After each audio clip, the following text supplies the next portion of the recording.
Welcome to the Economic Times, and as we all know that Economic Times has been reporting very aggressively from the India AI Impact Summit, and right now I have the gentlemen who are rewriting and writing the world with the word AI. I have with myself Mr. Sethuraman Panchanathan. He is the former director of the US National Science Foundation.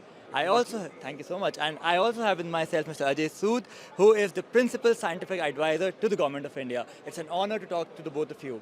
Sir, we all know that AI Impact Summit has created a worldwide phenomenon. India is right now at the forefront when it comes to AI. How do you feel for putting up a summit of this stature, and where does it put us on the map right now, according to you? Thank you very much. You look at the AI timeline in this country, which is going on for a while, but the big step was taken when India AI mission was implemented in 2024. What it meant was putting government resources for compute, for data coach, as well as for skilling. And the startups. So what it meant was that India does not want to be only an user of AI. It wants to contribute to India AI innovation. So that was the theme of the thought process behind this India AI mission, where our office played some role. And the big issue is, how do you govern a technology like AI? It's not easy. So we brought out a governance framework, not regulatory framework, telling us what we have to do in each sector. And I'm glad to see that this effort to democratize access of AI compute facility has helped India a lot. From the government sector, which made available 40,000 GPUs, which our startups and whatever you see here, those startups have used those compute facility, and the data coach, which means it's a non-personalized data which can be used in a safe manner. And we already have 9,000 such data sets on the AI mission.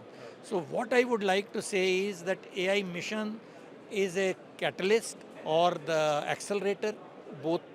And now you will see the diffusion of AI into our lives, which is already happening, but it should happen with due care. And this is where I see country going forward. And this huge enthusiasm which you see is, I think, only a part of the story, because much, much more will happen outside the pavilions, and it's already happening.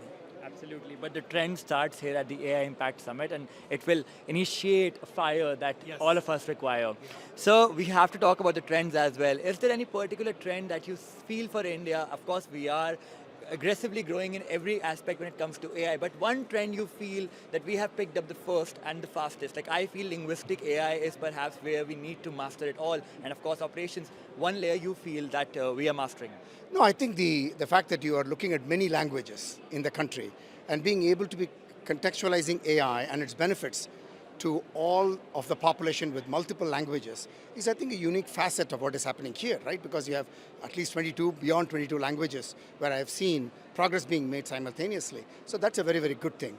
The other thing is the proliferation of AI in every segment of society. Every nation wants to make sure that AI, you were talking before this interview, why AI? What is it doing for us? Essentially what it is that any technology is focused on bettering the human life, right? And this one has the capacity and the potential to do that in every aspect of our lives. That's what makes it unique, is you can take a farmer, you can take an astronomer, it doesn't matter who it is, their work, their lives, and every aspect of their life is bound to be enriched, empowered, augmented, and therefore you can express your talent, your ideas, and all the things that you want to do in not only your professional lives, personal lives, can be impacted by AI in a positive way.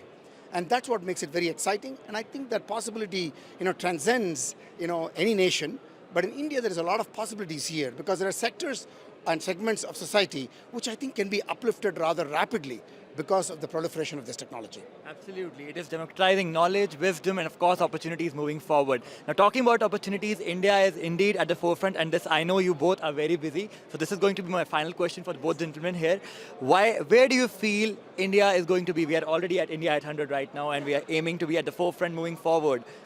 Where do you see us leading the entire globe in terms of AI moving forward? See, I think what we need to see we don't need to really be in this rat race of big LLMs alone. That's not the way I look at it. What we need to see, what is good for us.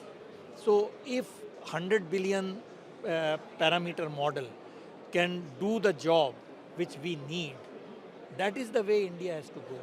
So please see that in the developing phase, AI has really gone ahead. When you talk of 1 trillion parameter model, it's not something one will become 2 trillion probably next year. But what is lacking is the deployment at scale. And deployment may not need this, what you are calling the 1 trillion parameter and so on. So India has to calibrate what it needs. And that is what I would say will be governed by the deployment axis. So the deployment axis will determine what we want to do. And another thing which will come in a big way, which is not happening enough, how AI will do the science discovery. Yes.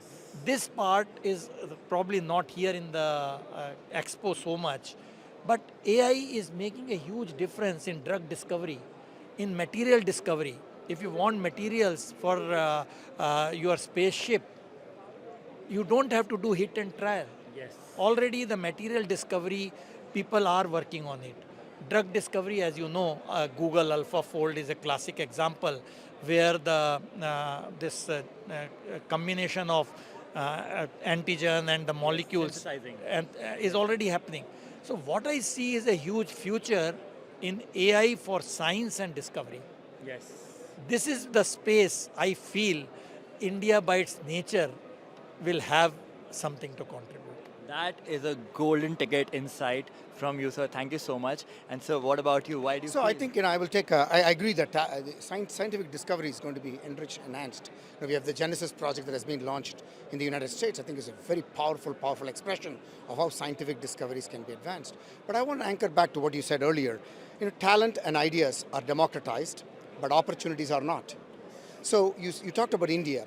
I think in India there is the potential for this massive talent that is across the geography of India, across the socioeconomic spectrum of India, right, and the rich diversity that is here.